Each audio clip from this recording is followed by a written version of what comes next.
আজ আমরা শিখব ভাষা আন্দোলন ভিত্তিক কিছু গ্রন্থগুলো। তাই কথা না বাড়িয়ে চলুন শুরু করি। আর একটা জিনিস বলে যাই, সবাই অবশ্যই চ্যানেলটা সাবস্ক্রাইব করবেন। প্রথমে আমি নোট করে রেখেছি ভাষা আন্দোলন ভিত্তিক উপন্যাস: আরিফ ফাল্গুন, জয় রাহান, আর্তনাদ শওকত ওসমান, নিরন্তর ঘণ্টাধ্বনি সেলিনা হোসেন, যাপিত জীবন সেলিনা হোসেন। এখানে ব্র্যাকেটে লেখা আছে প্রথম, কারণ ভাষা আন্দোলনের ভিত্তিক প্রথম উপন্যাস যে লেখা হয়েছে সেটা হলো আরেক ফাল্গুন।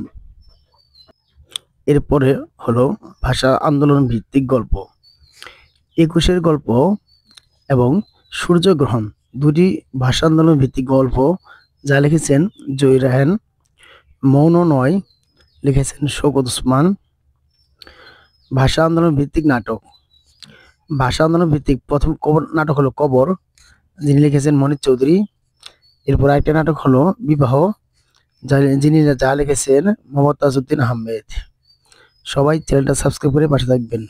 ধন্যবাদ।